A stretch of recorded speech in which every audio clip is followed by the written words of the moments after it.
जय हिंद मेरे प्यारे दोस्तों। आज हम लोग वर्गमूल पढ़ने जा रहे हैं। वर्गमूल कैसे हम डायरेक्ट निकाल सकते हैं इसको देखना है। तो किसी संख्या एक का वर्ग क्या होता है? एक, दो दूनी होता है चार, तीन तरह का होता है 9। ठीक है, इसी प्रकार 4 संग 36 हमने लास्ट डिजिट रख दिया है यहाँ पर। ठीक है, संख्या और वर्ग का अंतिम अंक यहाँ पर एक सीरीज हमने बना रखा है। तो हमको ये कोड देखना है और इसके बाद जवाब देना है। तो हम यहाँ पर देख सकते हैं, यहाँ पर लिखा है 144 हमने जैसे देखा 4, तो हम देखेंगे 4 में क्या लिखते हैं, या तो 2 लिखते हैं या तो 8 लिखते हैं। तो हमारे पास 2 आंसर आते हैं। 4 जैसे देखेंगे तो या तो 2 लिखेंगे या तो 8 लिखेंगे। 2 संख्याएं हमने यहाँ पर नोट कर दिए, तो 2 लिखेंगे या तो 8 लिखेंगे।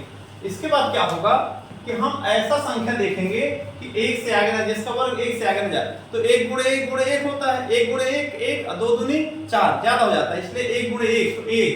अब हम देखें यहाँ पर 1, तो यहाँ पर 12 है और 18 है, तो 1 का वर्ग 1 होता है और 2 का वर्ग होता है 4, तो ज्यादा हो गया। तो हम यहाँ पर देखेंगे कि 1 का वर्ग 1 होता है और 2 का वर्ग होता है 4, तो हमारा 1 जो है 1 के पास में कि 4 के पास में है, तो छोटी संख्या के पास में है, 1 के पास में है, तो छोटा वाला आंसर हमारा कितना हो जाएगा? 12। फिर से देखिएगा एक बार, यहाँ देखेंगे 5, तो यहाँ लिख दिया हमने 5। वर्गमूल में 2 अंकों का जोड़ा होता है, इन 2 से कोई मतलब नहीं। अब ऐसा वर्ग पढ़ो कि 6 से आगे न जाए, तो 2 दूनी 4 और 3 को 9 जाता होगा, 2 दूनी 4। तो यहाँ पर हमने लिखा 2। यहाँ पर 5 में कोई जरूरत नहीं पड़ती, वो एक सिंगल अंक से ही काम चल जाता है। जैसे यहाँ पर लिखा हुआ है 5 देखेंगे तो 5 लिखेंगे। ऐसा वर्ग पढ़ो कि अब संख्या शेष 12 बची, 12 से आगे न जाए। तो यहाँ पर 3 को 9, 4 चौक 16 ज्यादा हो गया, 3 को 9, तो हम कह सकते हैं 3 का वर्ग होता है 9 और 4 का वर्ग होता है 16। तो लिखा अंदर की संख्या जाती है, तो 3 को 9 लिखेंगे 35 ही। ठीक है, लेकिन यहाँ पर हमारे 2 कोड नहीं बनते, 5 के सिंगल 1 कोड बनता है, इसलिए 5 के सिंगल 1 कोड बनने से हमारा सिंगल ही आंसर आता है। और यहाँ पर 2 अंक में दशमलव लगा है, तो वर्गमूल में 2 अंकों के जोड़ा होता है, जितने जोड़म दशमलव उतने अंक में दशमलव लगाते हैं। यहाँ पर 1 जोड़म दशमलव, इसलिए 1 अंक में 3.5 आपका राइट आंसर आएगा।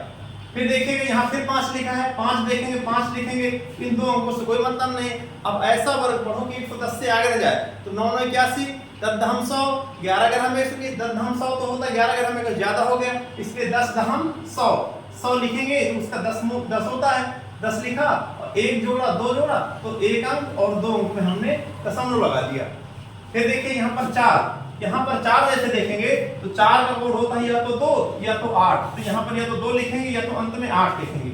अब 2 अंकों से कोई मतलब नहीं। ऐसा वर्ग पढ़ो कि 3 से आगे न जाए, तो 2 का वर्ग होता है 4 और 1 का वर्ग होता है 1। तो हम देखेंगे यहाँ पर कि यहाँ पर हमारा आंसर लिखी अंदर की संख्या जाती है, 1 का वर्ग 1 होता है और 2 का वर्ग होता है 4, तो लिखी अंदर की संख्या जाती है, तो 1 1 2 में लिख दिया। अब हमारा देखना है 3 4 के पास में है कि 1 के पास में, तो 3 4 के पास में, इसलिए बड़ी संख्या के पास में, इसलिए बड़ा वाला आंसर हो जाएगा। और इस प्रकार से हम सभी इस क्वेश्चन के जवाब आराम से दे सकते हैं। और आपको बताना है कि 81 का वर्गमूल क्या होगा, 225 का वर्गमूल क्या होगा, 2.25 और 4.14। इन 3 क्वेश्चन के जवाब हमको कमेंट बॉक्स में जरूर देना है। जय हिंद।